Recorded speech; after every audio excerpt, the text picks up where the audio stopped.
Hey, welcome to the All49ers show. I'm Grant Cohn. That's Jose Sanchez. We're the All49ers. So the Kyle talks in about 2.5 hours in Santa Clara. I'll be there. It's probably be like 110 degrees. Then the Niners play in Chicago this Sunday. I'll be there. It's going to be raining and hot. What is that? Anyway, we got to talk about the rain. Wasn't expecting a rain game to start the season. Nope. But this is important. You have to game plan for this. What do you think this limits the 49ers to in this first game and the Bears? Well, they definitely aren't going to be able to expect that, right? Especially given the week that we're all in right now with this god-awful heat. I mean, my God. It's hard to prepare for that, right? You have to there's put no water bottles on the ball. Hey, they're going to throw water at them. That water is going to evaporate before it even hits their helmets and their uniforms. That's how hot it is out here. I mean, it's disgusting. But, yeah, it's going to be look, it's ultimately it's going to be a hindrance, yes, but ultimately it shouldn't be something that derails them to the fact that will cost them the game, cost them a drive. Maybe it'll hurt like a play or two, something to adjust, but it should be something that's all right. The only thing I'm worried about more so is always like with footing, which at that point is like, hey, equipment manager, make sure my spikes are good, make sure my cleats are good, whatever else I need to do to get good grip on the turf. But ultimately, I think it's no more than a slight hindrance for them. Well, what about I mean, they should win this game. I'm not like all of a sudden, but it's kind of like an equalizer. The Niners didn't need this. They can still win the game, but it could cause like a misplay, like exactly like if they're trying to do a cut. That's what I mean. Like all of a sudden, like a 2 or 3 yard gain turns into a 10-yard plus gain, right. Or maybe there's someone to get Elijah Mitchell fumble, he couldn't hold onto the ball or something like that. So yeah, there's a lot more potential for like for plays that should be bottled up to it turns into a snowball effect where everything becomes just like very destroyed in terms of turnovers. That's the thing I really see it hitting to them. Well, here's where I'm going. Ball handling could be an issue. So the Niners have been trying to install the triple option. There's a lot of ball handling in that. Ooh. You got the handoff or the fake, and then you got the pitch. In the rain, is it worth it against the Bears? I don't know that it's worth it because if you're going to be doing a steady diet of that in the rain, all it takes is one miss, one slip, one fumble to change the game and give the Bears life. I think the Niners might not do a lot of that week 1. You might save that till week 2 because, again, it is the Bears, and I don't see them scoring many points in this game. So the Niners just have to pretty much be safe on offense, hand the ball off a lot of times. And then you got to wonder how much rain is it going to be? Is it going to be like a little light rain like how we usually get around here in the Bay? You know, it's like, it's just misty. Who cares about that? Or is it going to be a downpour like the Colts game? Yeah. Another thing, an aspect, actually, I forgot about it. Now I remember. The real aspect I'm seeing is special teams, to be honest, is Robbie Gould going to be able to kick okay? I mean, he's a grizzled vet. He usually is unfazed in most situations. I mean, we saw him. He played in Chicago for a long time. Yeah, and he played in Chicago for a long time. But is the fielding for punts going to be okay? Because, you know, just because Brian Schneider is the new special teams coach doesn't mean he's going to be able to go out there and, you know, train these guys like, hey, be better in the rain. They probably will still have the whiff hands. Also, Ray fumbled a bunch last year. So there's another security. He plays in bad weather and stuff like that with all the cold and stuff like that. So, I think ultimately special teams is my number one thing I'm going to be more worried about because it was their Achilles heel last year and it could suddenly, look, there he goes. New coach, but it doesn't matter. We never talk about special teams on this show, but it was their Achilles heel last year. And week 1 especially, it can determine wins because a lot of the guys who are doing special teams in the preseason aren't on the team anymore. And so, like, if there's a week where a guy's going to be out of his lane or someone fumbles, it's this week. And if there's a week where special teams really determines a lot of winners and losers, it's this week. So, yeah, good call. Especially with the rain, now it feels like less of a sure thing that the Niners will win, although I'm still picking them. Yeah, just funny things could happen. Funny things do happen week 1. Now funny things happen in the rain too. It just adds like a new sprinkle of like, okay, there's a little more cause for a little randomness. Perfect, but yeah, it's like an easy chalk up win turns into like, okay, maybe let's slow it down because now it favors the Bears more than it does the Niners. Yeah, it just feels like it adds an element of randomness and kind of evens it out. That being said, I don't see the Bears scoring points. Like, how are they going to do that? Throw to Dante? Let's see that happen. How many points is Dante Pettis going to score in this game? 70? Darnell Mooney, bro. Put some respect. 81. Jack Johnson says, Grant, appreciate you. Been a Niner fan since 1979. Appreciate you too, Jack Jackson. Hey, Grant's been a Niner fan since 1989, so you guys relate. 88, and I'm not a Niner fan anymore. I gave it up. 12 steps. It's not what your tattoo says. Okay. Sticking with this game, how good does Trey Lance have to be for the Niners to win in Chicago? He just has to be just average and turn the ball over. He doesn't have to be anything special because personally, like, I think I really see this riding more on Kyle Shanahan game than the Trey Lance game. I mean, if Lance is turning over the ball, fumble, and a pick or two, then it's like, okay, Lance, what are we doing here? But I ultimately want to see, like, Kyle, don't get too cute this game.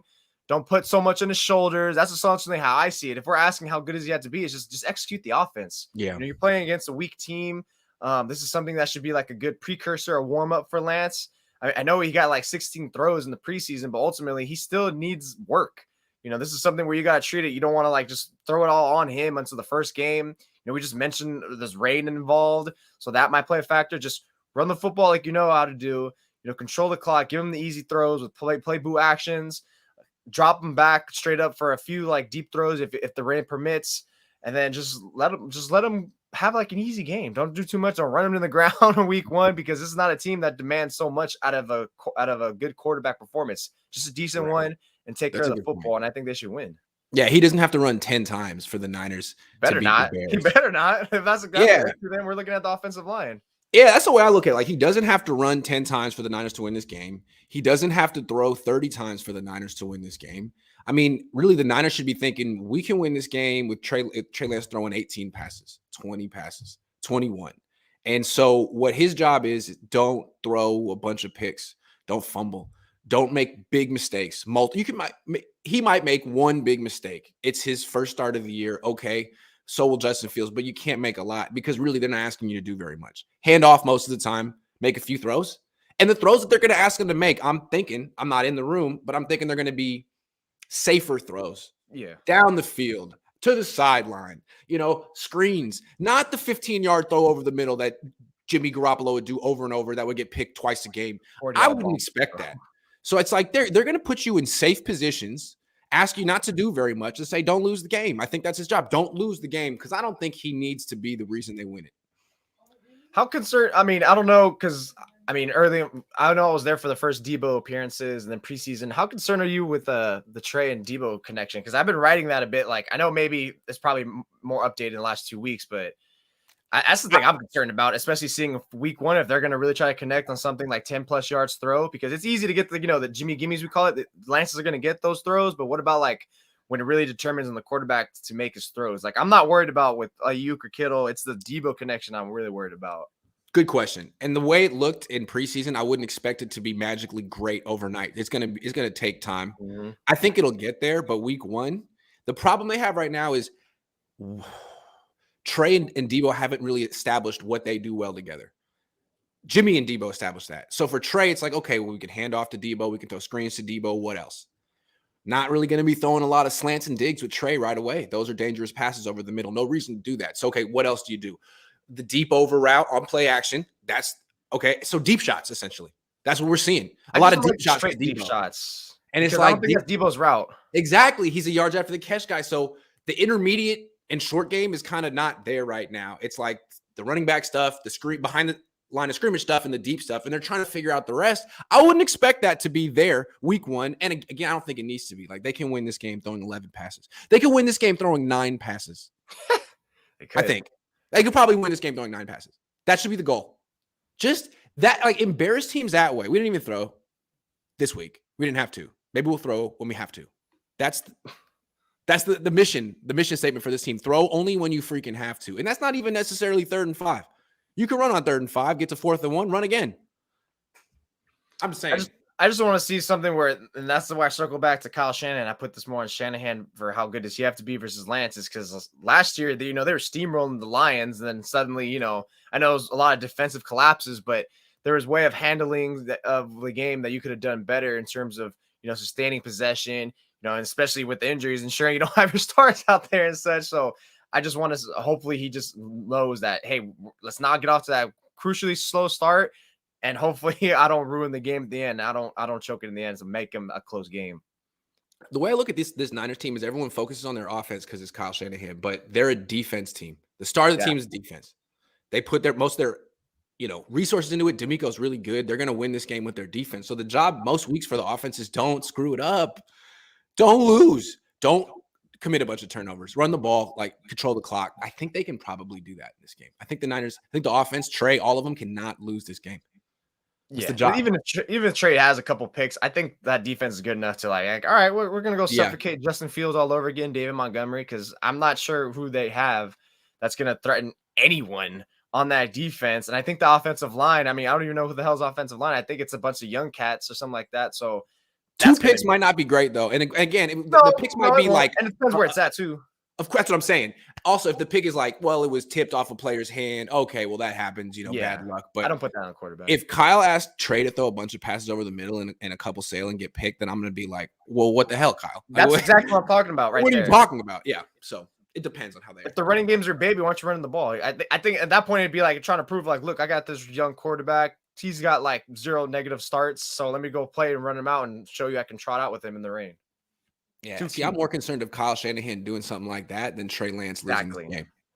Like, there are a lot of ways to win this game with Trey Lance. There are probably a lot of ways to lose it too. Kyle, don't find those ways. Don't just Xerox the game plan last year from Jimmy Garoppolo against Chicago and be like, okay, we won that game. You do it, Trey. Like, no, you got to win in a different way. It's called running the ball. I think, to his credit, he's one of the few offensive geniuses in the league that isn't insecure about passing a lot. He's not like, oh, I have to have the best passing game in the league. I think he's quite content to have the best running game in the league, which is cool. He's old school. He loves running it. Old school. I like that too. Anyway, David Sanchez says, can you do the Jimmy G patent the ball? One day we got to hit you with your footwork, because if you're over here critiquing all these quarterbacks, let's critique your footwork with that, all right? Let's get a full body video of you actually doing the full form. Then we'll critique you. That would be fire. Todd Fry says, can Niners realistically sit Trey Lance midseason and start him in the future? That's a tough one. If you bench him and it's not because he's hurt, we're just like, hey, you're not good enough. That's tough, man. I don't know how you come back from that. It's hard to go back, dude. That's why it's literally like it was last year's. Like, as soon as the one thing what was said, and I remember Leo said it, who's not here with us, was the one thing about if you start Jimmy for the season is you can bench him anytime and then it's cool. Because then you have that's your trump card, your ace card. You'd be like, we can go with Lance anytime, but you ain't going back. You ain't going back. So the same thing this year. Once you do, and it's even worse because you spent 3 first-round picks on him, and that looks terrible. Giovanni Miller says, if you have to start your franchise, who is your quarterback? Alex Smith, Colin Kaepernick, Jimmy Garoppolo. Plus, I have COVID. What do you recommend to do? Play video games. Video games. Stay aside. Games. That's what I did when I had it. Sleep a lot. Sleep a lot, honestly. Cap. It's between Cap or Smith to me. Yeah, I think I'm gonna go with Alex Smith, but that's a tough one. I don't know. I know. I think it's like if you're starting a franchise, there's a lot of variables in the sense. I would go with Cap just because I'd rather take at that point. I'm hoping that we can actually sustain his success better than how the Niners did towards his last few years of his career. That's mine. But ultimately, if we're talking about careers now, yeah, Alex Smith. But I'd rather just shoot for the stars with Cap. The thing with Cap was his career. I mean, his prime lasted like a year and a half. So what are you really committing to if you have him? Like Alex Smith got better and better and better and was good into his 30s. I don't know. It's a tough one. But Colin Kaepernick, man, he supercharges your run game. He lets you throw downfield. He was really good in the playoffs. Alex Smith was never really good in the playoffs. That's a tough one. I'll take Trey Lance. He'll take Nick Mullins. Karan Sharma says Kyle's offense is terrible in the rain. Indy, Baltimore. I blame that more on the quarterback. To be honest. Yeah, what would it be about his offense that struggles in the rain? Is it all the shifts and motions? It's like no, honestly, I mean, Baltimore game, that was a slobber knocker between 2 elite teams. I'm not hanging out on just a weakness. I think if anything, the Indy game is more indicative because I saw one quarterback chucking it deep into PIs. Right. The other quarterback didn't even tell him to throw it and get PIs. It's like, So that's to me, it was the quarterback's fault, in my opinion. Yeah, we'll see what the Trey Lance offense looks like in the rain. Be interesting. But it is interesting, that Indiana game last year. Do you remember who their defensive coordinator was?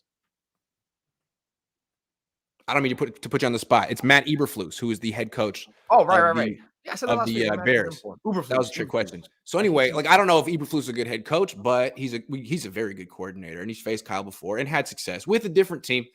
But just want to point that out there. Also, this team has Robert Quinn, who had 18.5 sacks last year, and he might be going against McGlinchey, who's healthy. Apparently. Okay, let's talk about – we haven't talked about Trey Lance yet. I want to talk about Trey Lance. There's a new phenomenon of, like, the biggest national pundits all talking about Trey Lance and saying, like, the dumbest stuff. And it makes me chuckle, but, like, why all of a sudden, why are the Niners and their quarterback now – because it was always, like, Dallas, right? You turn on TV and they're yelling about the Cowboys. Like, who cares? All of a sudden, it's Trey Lance. Everyone needs to talk about the 49ers, and which is new. And it's like, why do you think that is, man? All of a sudden, Stephen A. Smith, Colin Cowherd, everyone has to say something dumber than the previous guy about Trey Lance and the Niners. And they don't know this team. Like, it's like they just entered the conversation 3 months ago, and they're like, I have something to say. No, you don't. Sit down. Anyway, why? Is it new? It's not new. It's kind of like, I think maybe it's been taking a lot of steam lately because now that he is a starting quarterback, but there's been a lot of stupid things getting said that it was just like, what? Huh? What are you talking about? Yeah. The only one who I thought made sense, because I kind of made the point about it when they brought Jimmy G back, was Peter King in terms of just leaving the option there. But everything else, like he's talking about like just hedging his bets and all that stuff about like talking like, oh yeah, but ultimately, yeah, like the Colin Cowherds, the Stephen A. Smith, that's just their shtick, man. It's just to say something outrageous that they don't know about. I mean, hell, you had Stephen A., I think, for a year. He talked about Hunter Henry on the Chargers or someone, and that player wasn't even on that team for like a year or two already. Yeah. So these guys don't really look at anything. They just read a headline. They read a story that takes like 30 seconds, one person probably, and just end up about it. But the other players are like, the other players in the media in terms of like national for the NFL, they like to pick on Lance because it's ultimately the unknown. Everyone hates the unknown, and essentially kind of like Kyle did too a little bit. That's why they don't want to roll with Trey year one, because they just said, why not just keep going with Jimmy? I mean, I think ultimately that's where I keep seeing it. Right. It seems like with the national guys, their job is to talk about the stories that get the most engagement, that get the most clicks and views. And in the past, it was the Cowboys. But now it's the Niners, in particular Trey Lance, because the Niners were almost in the Super Bowl last year, and everyone knows if Trey Lance is better than Jimmy, that they could win the Super Bowl this year, but no one really knows what the hell Trey's going to be. He's a huge mystery. And like all the people covering the team that actually know this team and have been following it for more than 3 months pretty much feel like the Niners are doing the right thing. This is the time to go to Trey Lance. We all get it. It's the people that don't know a damn thing about the 49ers and just started looking into them recently because that you get views if you talk about the Niners, don't see the logic in moving to Trey Lance. And so it seems to me it's just people who don't know the first thing about this team, who just joined the conversation and are trying to say something to stand out. All the people locally are saying Niners doing the right thing. So people nationally being like, Niners don't know what the hell they're talking about. And they're mostly doing it just because they're going to get a lot of views. And then if and when they're wrong, they'll just move on to the next thing and pretend like it never happened, which is lame. That's the way I see it. No, yeah. And plus they know what they're doing to get out of reaction out of people too. They just see the way like, hey, look, if we talk about this, we can kick the beehive and like it'll run into other beehives, and then boom, we get what we want. We create stories, aggregate, and we can build upon that and then let the full circle. It's really like a formula. Yeah. It's like the Y equals MX plus B of national media, but I wouldn't even know how to input that because I wasn't that great at math. So it's like all of a sudden Trey Lance is the number one topic in the NFL. If I say that, if I'm a big time national media guy with a huge following and I say I have the expertise to say he's not good, the Niners are doing the wrong thing, everyone will just listen to me and just to figure out why I'm saying what I'm saying. And that's what people have figured out. Like, if you want attention, talk about the 49ers. Isn't that strange? I mean, it's about time, because I always felt that the media's obsession with the Cowboys was so lame. Who cares about the Cowboys? They were good 30 years ago. They're never good. Do they really have that? I guess they have a huge fan base. Yeah, because they're always generating the eyeballs, man. The ratings say otherwise. But the Niners have the drama this year. I get it. I don't like watching. Yeah, they stink this year. I mean, why else are they on Sunday Night Football this year? Because they don't have the drama on that team is manufactured. Like, they have a good quarterback. The Niners have real drama. Yeah. And it's a great story. I love covering the 49ers. It's the only team I cover. And I mean, it's all the team I want to cover. Now you got Peter King trying to come a little late to the party. Nah, bro. And you say he's like calling a shot week 7. He's going to get benched. Dude, it's because one practice. It's because bringing back Jimmy does. It's because bringing back Jimmy does make it like an invitation to a lot of people. Like, whoa, this is unprecedented, because it is unprecedented. It's crazy to me. I mean, look, I get your points too, and Peter, I get both sides of points. I lean with the side is there's still a little belief that, and to me, I don't think they have full trust in Lance still fully. That's just because of I don't think he's ready. It's because I just don't trust Kyle Shanahan. To me, that's where it comes down to. The fact that he has that option means that he can do it. And are they scarred because of all those backup quarterbacks? Yeah, I agree, because it was always bad those years, right? It was always bad, and you don't want to go down because of that one injury. It makes sense perfectly, but it's like, it's just the fact that if it's going wrong, 1,000% there's going to be some whispers or idea, not just fan or media created either, I think. All I'm saying with Lance is that his loudest critics are the people that know the least about the 49ers. Yes. The people that think about them the least, watch them the least, people who don't cover the NFL, people who cover all sports, all teams, and are paid to have like a compelling hot take that goes against the grain about a team they don't know anything about. I like compelling hot takes and going against the grain, but I actually really, really know this team. It's the only team I cover. So when you got someone who came to one practice and thinks about all the teams or all the sports and it says, I actually have a better perception of this, it's like, dude, no, actually no. And what you're doing is trying to get in on this gravy train over here that is Niners coverage. And you should have been here years ago. I don't know what you're thinking. You were busy talking about Des Bryant or whatever. It's low-hanging fruit too, especially like, again, because it is such a like scenario you've never seen in league history, where you go from starter and then we're back up and then it didn't work out. And then like just the steps it took, how nuts it is to have this be the situation. It's the low-hanging fruit. It's like, oh, I'm going to have a field day with this. Let me grab that baby and talk about it all day because I have a bunch of points. Then someone's going to come back at me and we can just talk about it all day. It really is like a content haven right now with the 49ers because of this. Yes, but what's so interesting is the way the national media is engaging with the Niners is basically all saying, I don't agree with what they're doing. Jimmy Garoppolo's great. Trey Lance is not ready. That team is, I'm not taking them seriously. They're missing it. Yeah. And simultaneously, they're like, I really like the Philadelphia Eagles. The Eagles with Jalen Hurts. I like the Eagles too. But you're going to sit there and say that Jalen Hurts is better than Trey Lance? I mean, maybe not. And then I could definitely tell you that Niners have a much, much better defense than Philly. So I feel like I keep trying to point out Niners have an elite defense. They're going to have an elite run game this year, in part because of Trey Lance. How does that team miss the playoffs? What team with an elite run game and elite defense misses the playoffs? I mean, they may not win the Super Bowl, but that's usually a recipe for like 12 wins, 11 wins, usually. Unless the quarterback is freaking awful. Awful. And the Niners, if Trey's awful, which he hasn't been ever, they can always go back to Jimmy. So it seems like this team's going to be pretty good. I don't know. That's really where I get at. It's like they can always go back to them, and it's like, no, you better not go back to them. It's like, what happens when they're not going to be in a position where all their quarterbacks suck. If Trey sucks, which I don't think he does, then they got Jimmy. Most likely, Trey's, a lot like Jimmy as a thrower in terms of final results, but a way better runner. And that's what happened with Colin and Alex Smith. Colin wasn't necessarily like a better passer than Alex Smith in terms of like completion percentage, yards per attempt, passer rating, but the offense was better with Colin because of what he did in the run game. And he could throw it deep, so he gives him that play action ability. Michael Carroll says injuries happen in football. That is true. Do you know that? Injuries happen in life. I'll one-up you there. Niners know that more than anyone lately. That is true, too. Loaded up on running backs, and Niners have the best 1-2 QBs in the league. Jimmy G is best backup. That's a good point. You're never going to be in a situation where Nate Sudfeld or Nick Mullins is starting. Never going to be in a situation where Jaquez Patrick is getting carries or Elijah Mitchell has to get 20 carries with a broken rib. They shouldn't be in that situation anymore, which is what they were in last year. I think last year was also like the final straw in terms of, first it started with Jimmy, all the backups they had, and then 2020, the debacle that was with injuries. And then last year it was like, we were signing running backs off the freaking street. Yeah. I mean, they had freaking, what's his name? They had that running back, the old running back. I forgot his name from Alabama, but I don't know. Point is they just had randoms from the street. It was so bad. So this is the most scarred team in all of sports when it comes to injuries. Yeah. Matthew Sanders says, just because front office bills themselves as the smartest guys in the room, it's the Silicon Valley Steve Jobs effect. No one else would have taken trade number 3.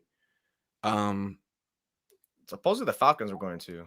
Yeah, no one else would have traded up for Trey. That was bold. Yeah. That was bold. And when they did it, like, oh, wow, they must really like Trey. Nope, we're going to sit him for a year. Like, man, what? That was confusing.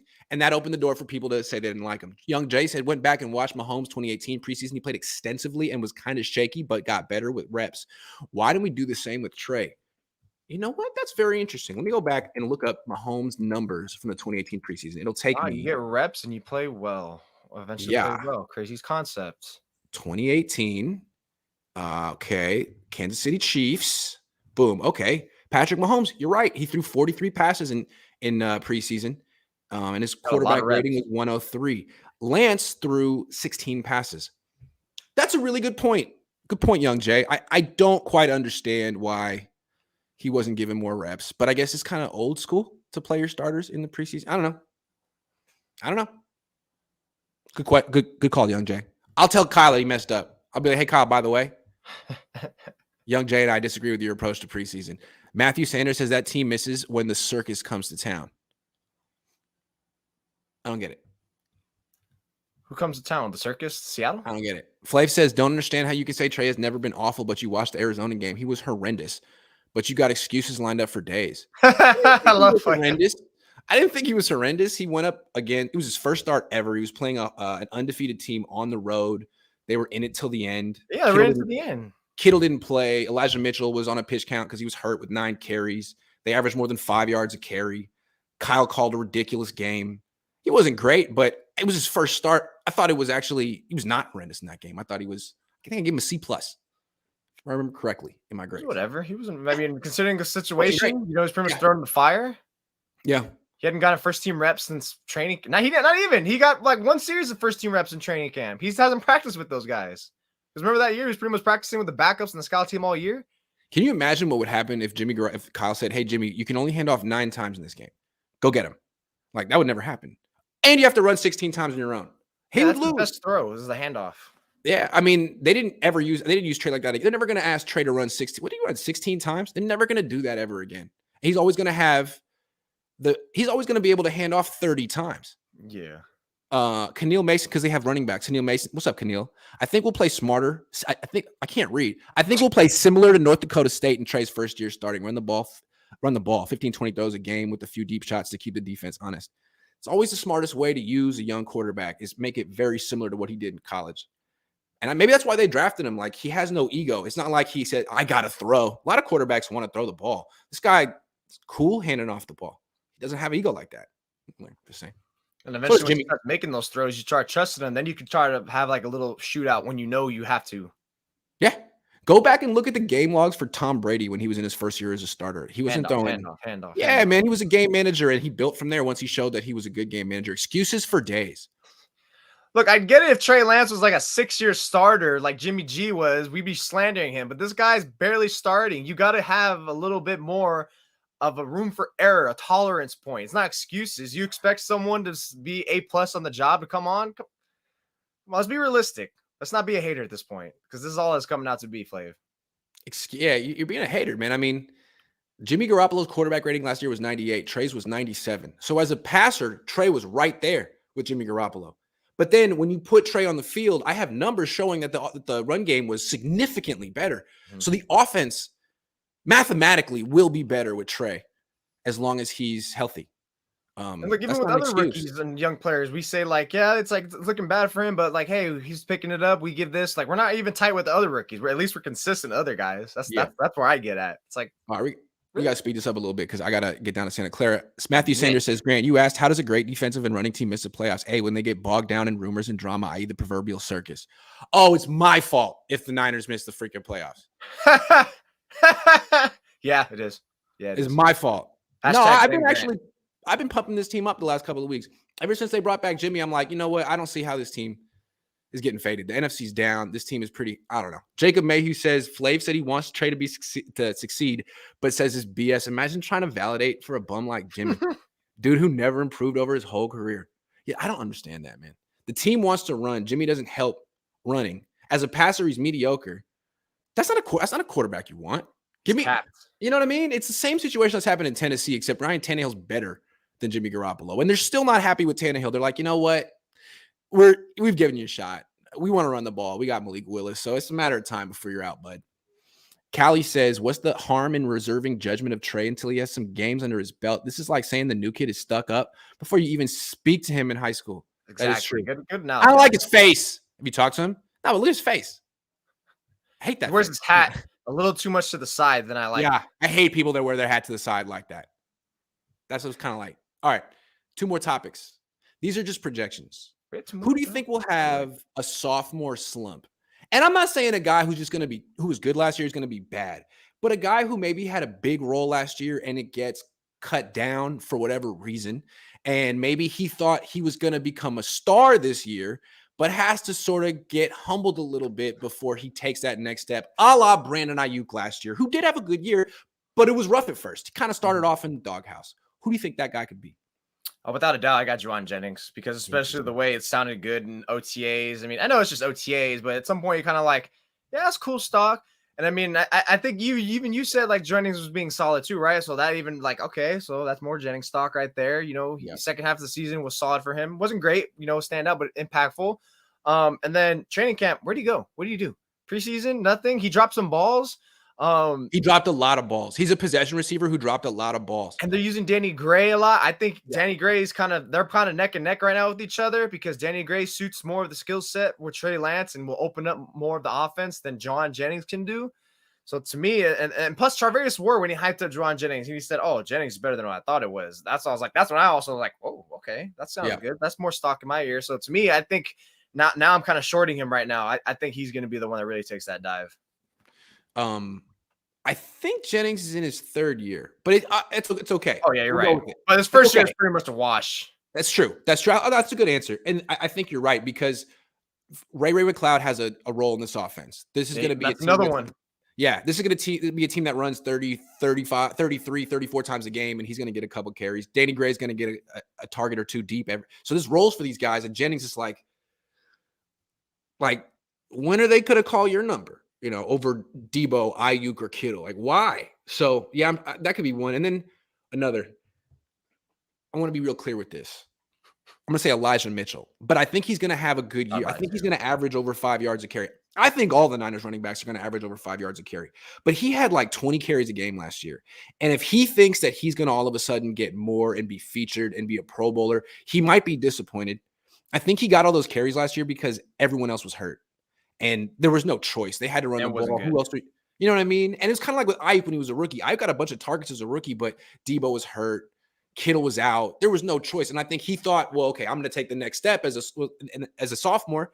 And the Niners were like, hold on. Like, why don't you come back down to earth real quick and realize where you really fit in this pecking order in this offense. So, yeah, I think he could go from a guy who got 19, 20 carries a game to a guy who gets 12, 13, and might be even better at that clip because he won't get hurt. He might be more, I think he will be more efficient, but I don't think he's going to get to 1,000 yards. And maybe that's a shock to him. He may not even start every game. He might be part of a 1-2 punch, and maybe Kyle rides the hot hands every once in a while. 2019 style at work. Do it again. Do it again like 2019. That's who I'm going with. Elijah Mitchell. Rhino G Alcantar says, which makes Grant a Niner fan. Flav only wants what's best for Jimmy, which makes him a Jimmy G fan. Sorry, Grant, just had to come pay you one time. I appreciate you. Yeah, man, he's definitely a Jimmy G fan. And when Jimmy's finally off the team, I want to know if Flav's going to stick around and give me money stuff. But I want to know if he's going to stick around. All right, final topic of the day. Then I got to run down to Santa Clara. Who will have a monster contract year? We just discussed who we think will be the Brandon Ayuk of this year. Who will be the Debo Samuel of this year? The guy who not just plays well, but you can see is like hungry. Is out there getting the bag every game. Emmanuel Mosley. I've just been since speaking of OTAs, like he's just been someone who I'm just circle like breakout year, everything. Give him all the things. Just number one thing, just stay healthy. He stays healthy, then he has it all. He can play off, play zone, play up and close to you. He's not afraid to tackle, can run support.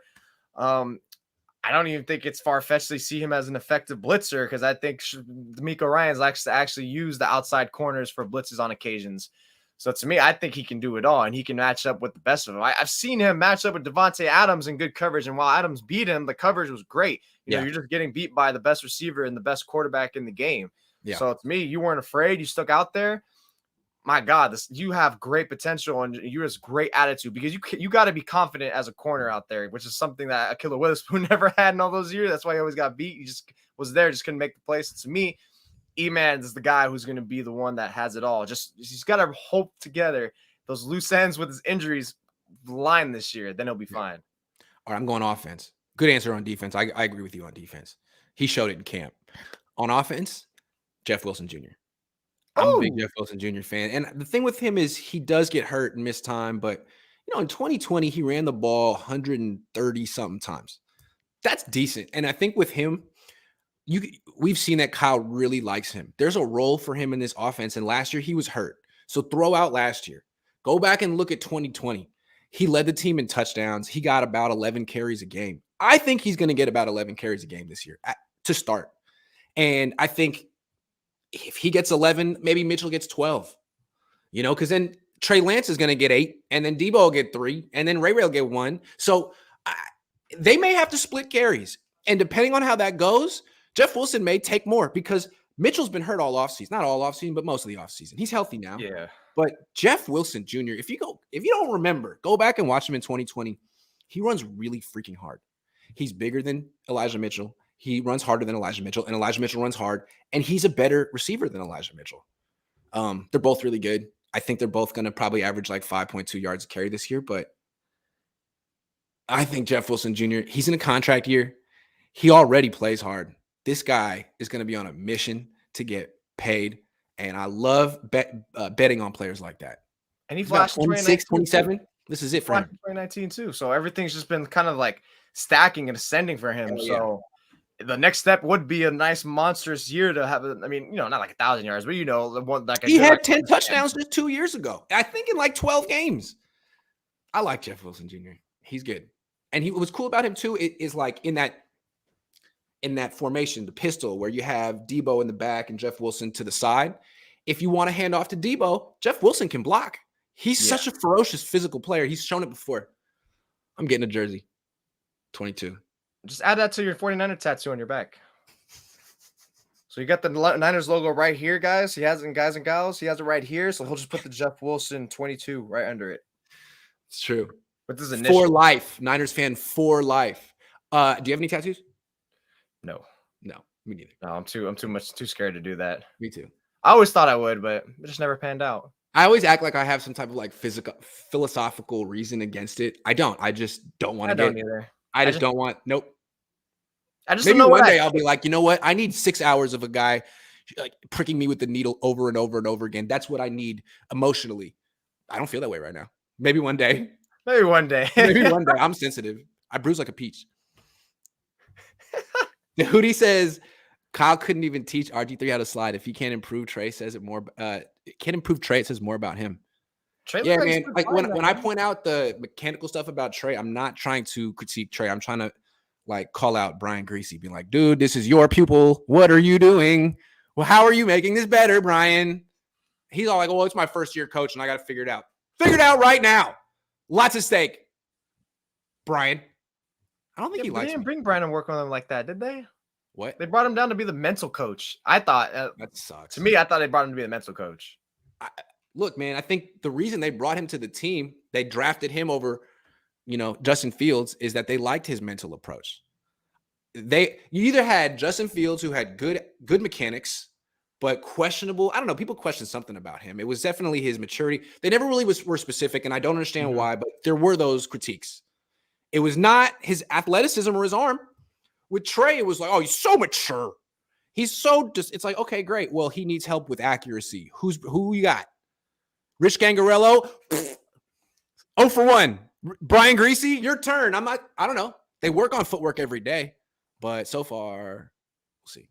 I don't know. They always cite about how he can help him in situational game mentality moments or after. So that's why I take away from it. Official BNA Music 88 says named Flav, but the takes lack seasoning. It's that bland diet, baby. Yeah, that's right. Boiled he chicken, needs to go no listen pepper. to the reason that we're seasoned. Okay. Rhino G says if you missed my 4 months, free super chat. I don't get it. What I mean was, Grant only wants what's best for the team, which makes him a Niner fan versus what Flav does. Oh, I got you, man. Appreciate you. Yeah, it doesn't make me a Niner fan. It makes me quality control. There's a difference. Pat, shut up. You're a fan. Little Lord Stewie says, wearing the merchandise, babe. Grant the man, thank you. Again, Grant, love it all. The shirts is very comfortable. Thank you. I sell shirts and stuff. Little Lord Stewie just got some, and he's looking like the coolest guy on his block. That's what I heard from a lot of people. They're like, did you see Little Lord Stewie? He's really fly. Something about the shirt. So Little Lord Stewie is cruising down the street in his Cohn merch. That's right. And my Grant Cohn merch. All right, man. I got to get down to Santa Clara. Kyle talks in a couple hours. Have fun in the heat. Sunblock. Yeah, Jose, good show today. Leo couldn't make it with us, unfortunately, but we'll get him next week. Leo DeLune. Pour out a little for Leo. No, he's still around. Just keep him in your thoughts. For my homies. See you guys.